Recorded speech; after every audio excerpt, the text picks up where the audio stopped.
quelques mots pour vraiment souligner que l'on est sur un dispositif très important de cette loi d'orientation des mobilités. Le gouvernement, tout le monde l'a compris, y compris ceux qui ne font pas partie de la commission que j'ai l'honneur de présider, a la volonté d'instituer une couverture du territoire en termes de mobilité. C'est-à-dire, comme il l'a dit, de supprimer les zones blanches de la mobilité et de faire en sorte qu'il n'y ait plus d'assignés à résidence. Et pour ce faire, le gouvernement propose que l'on donne aux intercommunalités la compétence en matière de mobilité. Très bien. Mais comme ça a été dit, et je tiens à le confirmer, il n'y a absolument aucun financement prévu pour les collectivités locales à qui on va donner cette compétence. Et je crois qu'on est quand même tous des élus locaux ou des anciens élus locaux dans cette salle, et ça nous permet de mesurer à quel point cette compétence importante, elle est onéreuse. Et donc la confier aux collectivités locales sans mettre un centime de ressources en plus, c'est pas sérieux, c'est totalement irresponsable. Alors, Madame la Ministre, vous nous dites que vous partagez l'objectif, très bien, ok. Vous nous dites qu'une réflexion est en cours.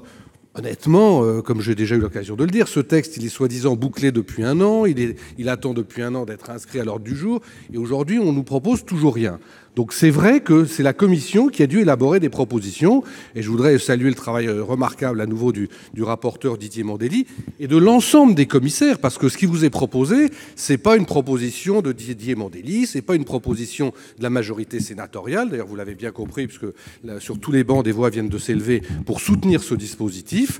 C'est donc vraiment un dispositif qui a été élaboré collectivement par la Commission. Ce dispositif, il repose sur 2 piliers. J'attire votre attention là-dessus parce que depuis un peu plus d'1 heure, peut-être même 2, on parle uniquement d'un pilier de ce dispositif puisque l'autre pilier va arriver à l'article 2 bis. Le premier pilier, dont on discute depuis tout à l'heure, c'est la possibilité, je dis bien la possibilité, pour les intercommunalités d'instituer un versement mobilité à taux réduit lorsqu'il n'y a pas de service régulier de transport. Je redis, c'est une possibilité. Il n'y a aucune obligation faite aux intercommunalités d'établir ce versement mobilité. Je crois qu'on dit assez souvent dans cet hémicycle qu'il faut faire confiance à l'intelligence des territoires pour ne pas s'imaginer que forcément toutes les intercommunalités vont instituer ce versement mobilité. Le deuxième pilier que l'on va examiner tout à l'heure, c'est que lorsque on sera dans une situation où l'on verra que le versement mobilité ne dégage pas une ressource suffisante pour assurer cette ressource, et on le regardera, comme l'a dit le rapporteur, en ramenant ça au nombre d'habitants, mais aussi à la densité du territoire, puisque les sénateurs centristes ont un amendement qui a un avis favorable du rapporteur pour dire qu'il faut, en zone rurale, pas seulement regarder par rapport au nombre d'habitants, mais par rapport au territoire. À ce moment-là, il y aura un complément de TICPE pour arriver à un niveau minimum. Mais ce complément de TICPE, j'insiste, il ne sera versé que si le versement mobilité a été voté. Parce que, comme le disait très justement M. Huré, il faut aussi que les territoires fassent un effort. C'est un peu aide-toi, le ciel t'aidera. Donc si jamais on ne votait pas ce dispositif, par là même, on priverait aussi les territoires ruraux de la possibilité d'avoir le deuxième pilier, c'est-à-dire un complément de TICPE. Donc moi, je comprends très bien les préoccupations qui ont été exprimées par rapport à la fiscalité des entreprises. Je le comprends tout à fait parfaitement.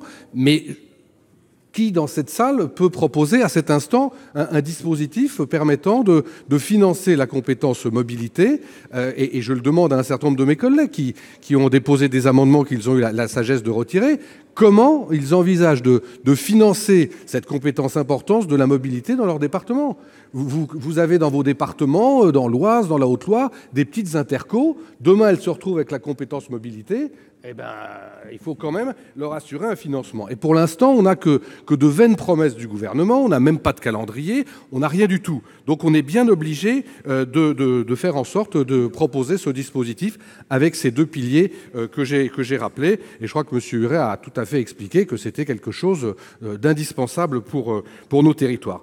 Donc je crois, Madame la Ministre, que vous seriez bien inspirée de suivre l'exemple de nos collègues Paco et Duplon en retirant cet amendement. Ce serait un signal fort que vous envoyez au territoire parce qu'encore une fois, on ne peut pas imposer aux communautés de communes une nouvelle compétence aussi importante et aussi onéreuse sans rien prévoir. Ça n'est pas sérieux.